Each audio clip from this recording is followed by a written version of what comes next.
La fiesta del vigésimo octavo cumpleaños de Alba en el lujoso palacio de su suegra debería haber sido la celebración más memorable de su vida. En cambio, se convirtió en la noche en que tuvo que luchar por su supervivencia. Durante la cena sintió náuseas y mareos que se intensificaban con cada minuto que pasaba. Decidió salir al jardín trasero para tomar un poco de aire fresco, creyendo que se trataba de una simple indigestión. Pero cuando abrió la puerta corredora de cristal que daba al exterior, la escena que presenció la dejó completamente paralizada. Lo que vaya en ese jardín cambiaría su vida para siempre. No tuvo más remedio que fingir un desmayo en el acto para salvar su vida, cayendo titramente al suelo antes de que la luz de la linterna la iluminara por completo. Aquella noche debería haber sido la más feliz para Alba. Los 28 años representaban una edad de madurez plena, un momento en el que finalmente se sentía establecida en su nueva vida. Ella estaba profundamente agradecida de poder celebrar ese día especial en la imponente residencia de su familia política, un privilegio que nunca imaginó tener cuando era una joven del campo. El comedor principal del palacete era una obra maestra de la arquitectura clásica. Los candelabros de cristal de Bohemia colgaban majestuosamente del techo alto, con sus cintos de prismas brillando suavemente y proyectando sombras doradas sobre la costosa vigila de porcelana francesa dispuesta, con esmero sobre la larga mesa de caoba. Cada plato estaba colocado con precisión milimétrica, cada copa pulida haste brillar como un diamante, cada cubierto de plata posicionado según las estrictas reglas de la etiqueta de la alta sociedad. Sin embargo, el ambiente de esa noche era extrañamente silencioso y opresivo. Distaba mucho de las deliciosas fiestas que la mayoría de la gente organizaba para celebrar en cumpleaños. No había música alegre to do volumen ni las risas espontáneas de los amigos cercanos. No había globos de colors ni decorations festivas. Solo se oía el tintinio metálico de los cubiertos de plata contra los platos de porcelana, el roce casi imperceptible de las serviletas de lino sobre los vestidos caros, y el silencioso zumbido constante del sistema de climatización central que mantenía la temperatura perfecta en la mansión. La atmósfera se sentía más como un funeral elegante que como una celebración de vida.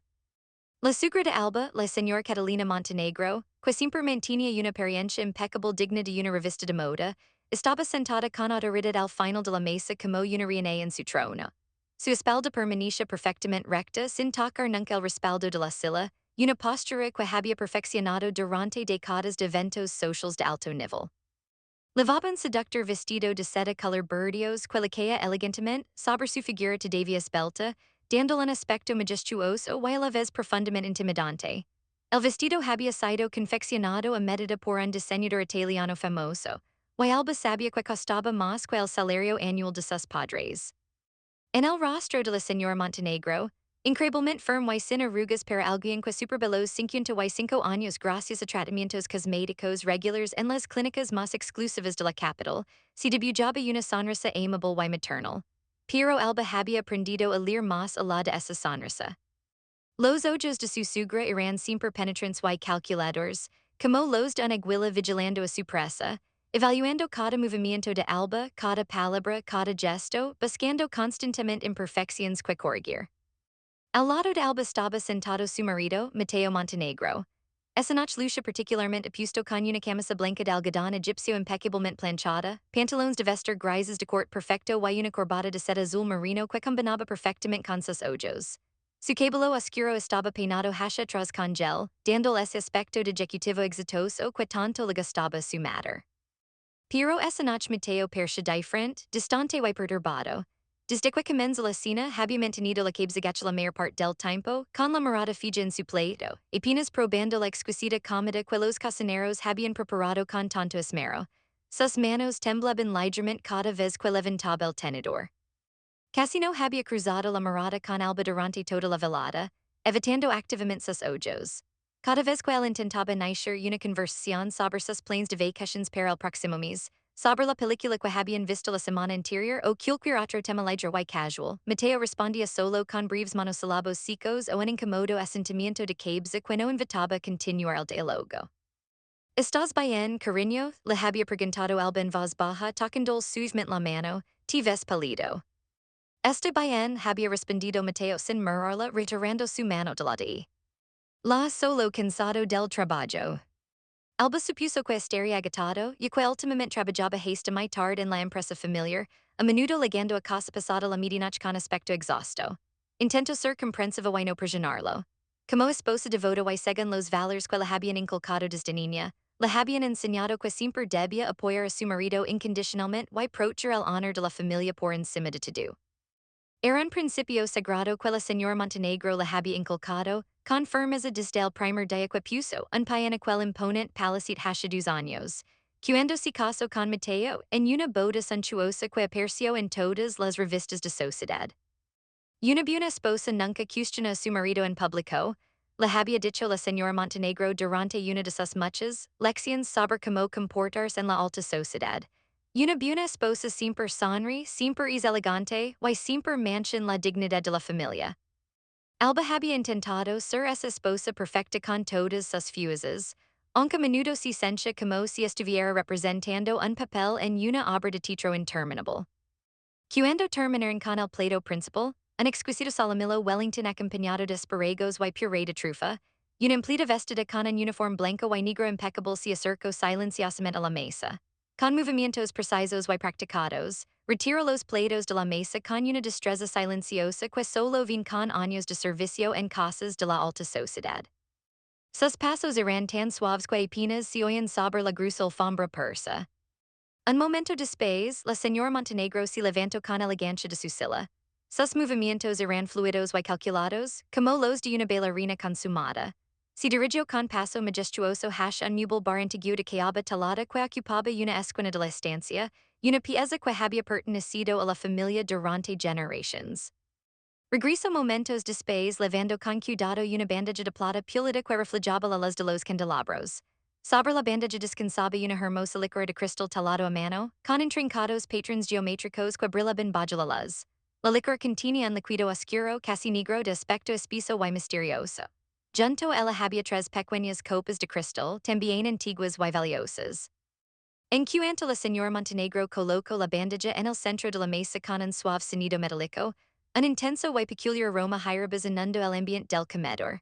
Era una mezcla compleja y penetrante de anís estrelado, romero fresco, algo que olía tierra húmeda del bosque, y algo ligeramente picante que el olfato poco entrenado de Alba no pudo distinguir con precisión. Había también un toque amargo que le recordaba vagamente a las medicinas naturales que su abuela le daba de niña. El aroma era tan fuerte que Alba tuvo que contener el impulso de arrugar la nariz.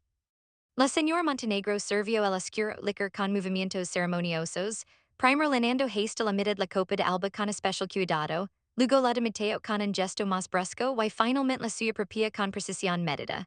El líquido se deslizaba lentamente como yerba espeso, dejando rastros olosos en las paredes de cristal de las copas. Con una voz suave, melosa y cuidadosamente estudiada que utilizaba para las ocasiones especiales, la señora Montenegro comenzó su explicación mirando directamente a Alba. Querida Nura, este es un licor de hierbas muy especial y extremadamente valioso. Ha sido elaborado siguiendo una receta secreta que ha pasado de generación en generación en la familia Montenegro durante más de 200 años. Solo las mujeres de la familia conocen los ingredientes exactos y el proceso de preparación. Hizo una pausa dramática, tomando un sorbo de agua antes de continuar con una sonrisa que pretendía ser cálida. Este licor es excelente para la salud, mi querida Alba. Fortalece el cuerpo, purifica la sangre y, lo más importante, ayuda a recuperar la vitalidad y la fertilidad. Es especialmente beneficioso para una pareja joven como ustedes que está planeando tener hijos pronto. Mi propia abuela lo tomaba regularmente y tuvo 8 hijos saludables. Alba se sintió genuinamente conmovida por esta atención especial de su suegra. Hasta ahora, su relación había sido superficialmente cordial pero fría y distante, como dos desconocidas forzadas a convivir bajo el mismo techo. Alba menudo sentía con dolorosa claridad que no encajaba realmente en el elevado estatus social de la familia de Mateo, que provenía de una de las dinastías más antiguas y respetadas de la ciudad. Alba era una mujer sencilla, de origen humilde y rural. Había crecido en un pequeño pueblo donde todos se conocían, donde las casas eran modestas y las celebraciones eran ruidosas y llenas de vida. Su vestimenta era modesta y práctica, y tenía profundas convicciones religiosas heredadas de sus devotos padres. Y Misa todos los domingos sin falta y rezaba el rosario cada noche antes de dormir. Por el contrario, la señora Montenegro era una figura prominente de la alta sociedad que vivía una vida llena de glamour, fiestas exclusivas en yates, viajes a Paris y Milan para los desfiles de moda, y cenas en los restaurants más caros con celebridades y políticos. Si movía en circulos a los que Alba nunca hubiera pedido extra por sí misma. Recibir esta atención tan personal y este regalo tan intimo hizo que Alba se sintiera, por primera vez desde su matrimonio, verdaderamente aceptada como parte de la familia Montenegro. Quizás su suegra finalmente la estaba viendo como algo más que la pubalrina que había casado a su precioso hija. Sin dudarlo un instante, con el corazón lleno de gratitud y emoción, Alba levantó la pequeña copa de cristal con ambas manos, sosteniéndola con reverencia como si fuera un cáliz sagrado. El vapor que se desprendía del líquido caliente levaba consigo un extraño aroma penetrante a tierra húmeda y hierbas amargas que le hizo fruncir ligeramente el ceño. Alba sopló suavemente sobre la superficie oscura del licor para enfriarlo un poco, observando cómo las pequeñas ondas se formaban en el líquido espeso. Luego, cerrando los ojos y conteniendo la respiración, tomó un sorbo considerable. El sabor que explotó en su boca fue absolutamente atroz. Era increíblemente amargo, mucho más que cualquier medicina desagradable que hubiera tomado durante su infancia cuando sufría de febres y resfriados. Era peor que la quinina, peor que el aceite de hígado de bacalao. Un regusto astringente y metálico se liquido adherido a la parte posterior de la lengua, extendiéndose por toda su boca y causando una sensación profundamente incómoda en la garganta que le provocó náuseas instantáneas. Tuvo que hacer un esfuerzo sobrehumano para no escupir el líquido. Pero al ver la mirada expectante y penetrante de la señora Montenegro clavada en ella, observando cada una de sus regiones con esos ojos de aguila, Alba trajo confusa varias veces, sintiendo como el líquido bajaba lentamente por su garganta como lava ardiente, hasta vaciar completamente la copa. No quería bajo ninguna circunstancia decepcionar a su suegra, que supuestamente había preparado con tanto esmero y cariño aquel preciado licor familiar específicamente para ella, para ayudarla a concebir el heredero que todos esperaban. ¿Qué tal, querida? Preguntó la señora Montenegro con una sonrisa que no alcanzaba sus ojos. Sin el calor extendiéndose por tu cuerpo, eso significa que está funcionando. Es muy fuerte, logró decir Alba con voz débil, limpiándose discretamente los labios con la servilleta de lino. Pero pudo sentir algo sí, gracias suegra, es muy amable de su parte. Por su parte, Mateo no había tocado su copa en absoluto. Permanecía sentado rígidamente en su silla, con las manos que sostenían el tenedor temblando visiblemente cada vez más violentamente. Sus nudillos estaban blancos de la tensión. Gotas de sudor comenzaban a formarse en su frente a pesar del aire acondicionado. Cuando Alba se giró hacia él con curiosidad para preguntar por qué no iba a beber el licor que su madre había servido especialmente para ellos, Mateo se sobresaltó como si lo hubieran golpeado. Sus ojos se abrieron con algo parecido al pánico. Rápidamente, casi frenéticamente, bebió varios tragos apreurados del vaso de agua helada que tenía al lado, derramando un poco sobre el mantel blanco en su prisa. Ignoró por completo el licor de hierbas que permanecía intacto en su copa, como si fuera veneno. Lo cual, por supuesto, era exactamente lo que era. La señora Montenegro lanzó a su hijo una mirada severa y cargada de significado, que Alba no pudo interpretar completamente, pero que hizo que Mateo se encogiera aún más en su asiento. Mateo hijo no vas a beber, preguntó la señora Montenegro con un tono que sonaba dulce pero tenía un filo cortante. Este licor es para ti y tu esposa, para fortalecer tu virilidad.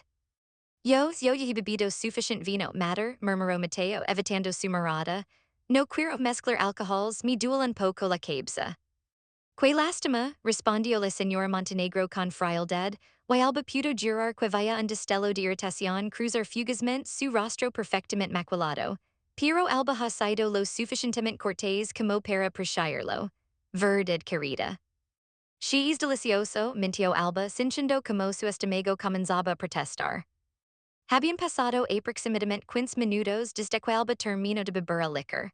Los minutos se arrastraban con una lentitud tortuosa. La conversación en la mesa se había vuelto increíblemente tediosa y opresiva para Alba, consistiendo únicamente en un monólogo interminable de la señora Montenegro sobre las virtudes de ser una esposa obediente, sumisa y siempre elegante. Una esposa nunca debe contradecir a su marido, estaba diciendo la señora Montenegro con tono prof. Esorial, una esposa debe anticiparse a las necesidades de su marido, una esposa debe mantener siempre su belleza y su compostura. De repente, sin previo aviso, Alba sintió una extraña y alarmante sensación en el estómago. Comenzó como un ligero malestar, pero rápidamente se intensificó. Una olada de náuseas extremas y violentas le subió de repente a la garganta, acompañada de un sabor metálico y amargo que le llenó la boca. La cabeza comenzó a dar vueltas vertiginosamente, como si estuviera en un carrusel que giraba cada vez más rápido. Era como si el suelo del elegante cometer se inclinara peligrosamente hacia un lado, como si estuviera en un barco en medio de una tormenta. Su visión comenzó a nublarse alarmantemente en los bordes, cerrándose como un túnel oscuro. El rostro de la señora Montenegro, sentada al final de la mesa, se duplicó y luego se triplicó, ondulando como si estuviera bajo el agua. Las llamas de las velas se convirtieron en rayas borrosas de luz. Un sudor frío y pegajoso le perlaba toda la frente y comenzaba a correr por sus sienes. Su piel se sentía helada pero al mismo tiempo ardiente. El corazón le latía erráticamente, saltando latidos y luego acelerándose violentamente. Alba intentó aguantar estoicamente, apretando los dientes y aferrándose al borde de la mesa con dedos temblorosos. No quería arruinar el ambiente aparentemente cordial de la cena con sus cuellos de salad. No quería parecer débil o dramática frente a su suegra. Pero el dolor de estómago se intensificó rápidamente hasta volverse insoportable, como si una mano invisible y cruel se lo retorciera desde dentro, apretando cada vez más fuerte. Sentía como si miles de agujas se clavaran en sus intestinos. Finalmente, incapaz de soportarlo más, Alba se disculpó con voz que le salió ronca y débil, casi irreconocible. Disculpe, necesito ir al baño, no me siento muy bien. Su voz sonaba distante incluso para sus propios oídos, como si viniera de muy lejos. La señora Montenegro, con una leve y indescifrable sonrisa que podría interpretarse como preocupación o como satisfacción, asintió lentamente sin levantarse de su silla. Por supuesto, querida, quizás el licor era demasiado fuerte para tu delicado estómago, tome tu tiempo. Mateo, en cambio, no se atrevió a mirar a su esposo la cara ni siquiera en ese momento crítico. Mantenía los ojos fijos en su plato, con la mandíbula apretada y los labios formando una línea tensa. Sus manos temblaban visiblemente sobre la mesa. Alba se levantó con enorme dificultad, sintiendo que las piernas apenas la sostenían. Se tambaleó ligeramente, agarrándose confusa al borde pesado de la mesa de caoba para no caer de bruces al suelo. El mundo giraba a su alrededor en espirales mariantes. Se dirigió tambaleándose como una borracha hacia el baño de invitados situado en el pasillo cerca de la cocina, apoyándose contra la pared cada pocos pasos para mantener el equilibrio. Sus pasos eran inestables y torpes. Dejaba huellas de sudor en el papel tapizcaro. Pero cuando finalmente llegó a la puerta del baño y intentó girar el pomo de bronce, con manos resbaladizas por el sudor, se dio cuenta con frustración de que la puerta estaba cerrada con llave desde dentro. Alba llamó suavemente a la puerta con los nudillos, su voz apenas un susurro. Hey alguien ahí, por favor necesito entrar. No hubo respuesta, solo silencio al otro lado. Las náuseas se volvieron absolutamente insoportables, llegando a un punto crítico. Sentía que si no salía al aire libre inmediatamente, vomitaría allí mismo en el pasillo. Necesitaba aire fresco de inmediato o se desmayaría. El oxígeno dentro de la casa parecía enrarecido y asfixiante, como si todos los muros se estuvieran cerrando sobre ella. No podía respirar adecuadamente. Cada inhalación era un esfuerzo doloroso. Alba decidió ir al jardín trasero para tomar aire. Sabía que al final del pasillo había una puerta corredora de cristal que daba directamente al famoso rosal del que tan orgullosa estaba la señora Montenegro, su proyecto personal que había ganado premios en exhibiciones de jardinería. Arrastrando los pies pesadamente, cinchando cada paso como si levara botas de plomo, Alba camino trabajosamente por el largo pasillo en penumbra. Solo unas pocas luces tenues estaban encendidas, creando sombras inquietantes en las paredes. La gruesa alfombra persa absorbía completamente el sonido de sus pasos, creando un silencio sepulcral. Su mente estaba completamente nublada, llena de un dolor pulsante y una creciente confusión sobre por qué el efecto de aquel supuesto tónico de salud era tan agónico y debilitante. Quizás era solo una terrible indigestión o un ataque severo de gastritis aguda. O quizás era alérgica a alguno de los ingredientes del licor. Nunca si lo ocurrió ni en sus peores pesadillas que había sido envenenada deliberadamente. Al llegar finalmente a la alta puerta corredora de cristal, Alba se detuvo un momento para recuperar el aliento ya.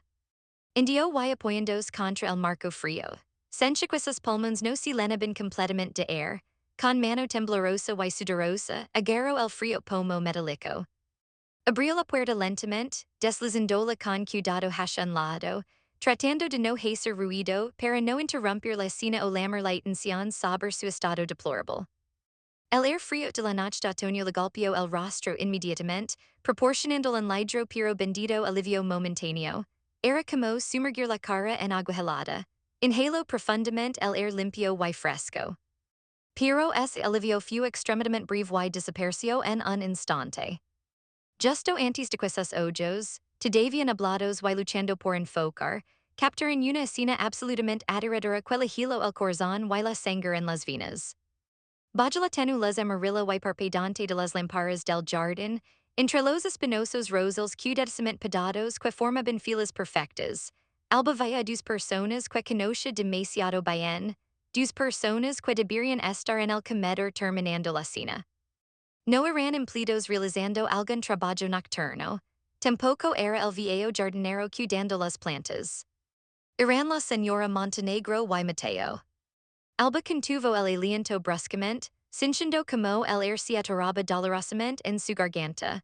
Su corazón se detuvo por un segundo completo antes de comenzar a latir frenéticamente. No estaban en el comedor hace apenas un momento sentados a la mesa con ella, como habían llegado al jardín trasero antes que ella, como era posible. Con la cabeza completamente aturdida por el veneno que circulaba por sus venas, Alba trató desesperadamente de entender la situación surrealista que tenía ante sus ojos. Su cerebro trabajaba con lentitud, como si estuviera sumergido en melaza espesa. Resultó que había un atajo secreto, un pasadizo oculto desde el comedor hacia un jardín lateral que él nunca había conocido en sus 2 años viviendo allí. La casa estaba llena de pasajes secretos que solo la familia Montenegro conocía. Pero la ruta que habían tomado no fue lo que la aterrorizó hasta los huesos. Lo que estaban haciendo en ese preciso momento era la verdadera fuente de su horror paralizante.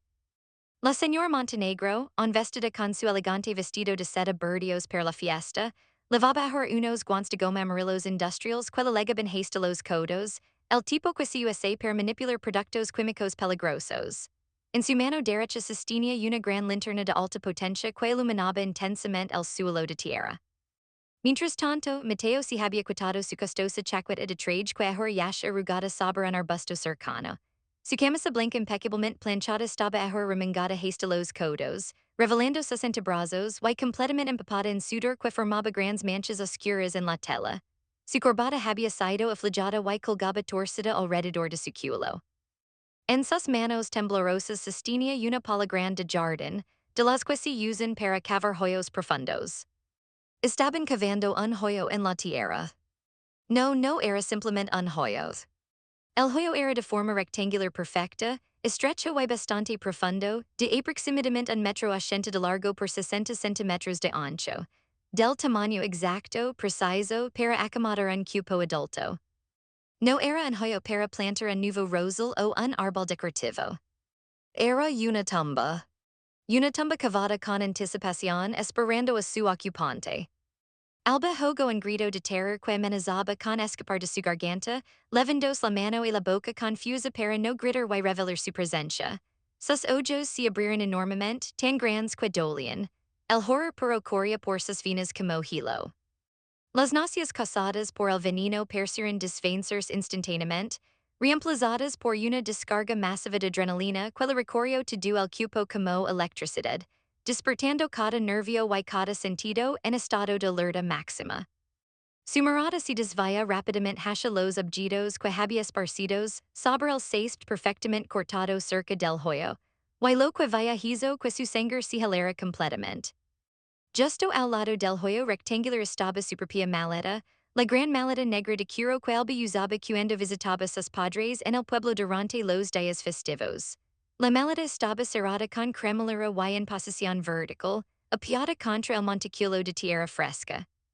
A su lado había varias garrafas grandes de plástico blanco con etiquetas rojas de advertencia que decían claramente, limpiador de suelos de alta concentración, ácido clorhídrico peligro corrosivo. Y lo más aterrador de todo, lo que hizo que las rodillas de Alba casi cedieran por completo. Sobre una pequeña mesa de jardín de hierro forjado cercana había una hoja de papel blanco tamaño carta y un bolígrafo negro, cuidadosamente dispuestos como si estuvieran esperando ser utilizados. A lo lejos a través del aire frío de la noche, la voz fría y decidida de la señora Montenegro ligó claramente a los oídos de Alba, levada por la brisa nocturna que hace susurrar las hojas de los rosales.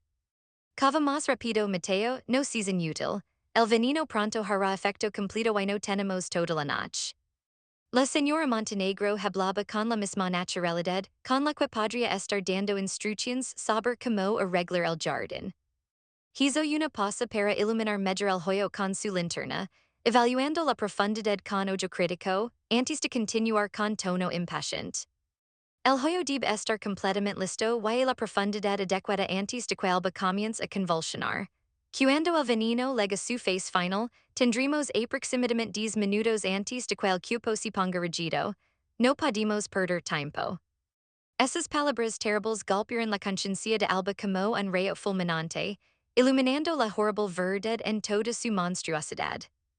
Aquel licor de hierbas supostamente ancestral y medicinal no era un tónico para mejorar la salud o ayudar a la concepción. Era veneno. Veneno puro y letal. Su propia suegra en el día que debería ser su celebración de vida, en su vigésimo octavo cumpleaños, había intentado asesinarla deliberadamente. La había envenenado. Y estaba cavando su tumba mientras el veneno hacía su trabajo mortal dentro del cuerpo de Alba. Alba tembló violentamente de pies a cabeza, sintiendo como cada músculo de su cuerpo se tensaba en shock y terror absoluto. Las piernas le fallaron por completo, volviéndose gelatinosas, y tuvo que apoyarse contra el marco de la puerta para no colapsar allí mismo. Sus oídos zumbaban, su visión se oscurecía en los bordes, no podía ser real, tenía que ser una pesadilla y una alucinación causada por el veneno. Pero era real, terriblemente, horriblemente reals. Oyó entonces la voz de Mateo, temblorosa y asustada, llena de lágrimas apenas contenidas. Matter no pudo hacer esto, Alba es mi esposa, nos casamos ante Dios, esto está mal. Su voz se quebró al final, revelando la profundidad de su cobar.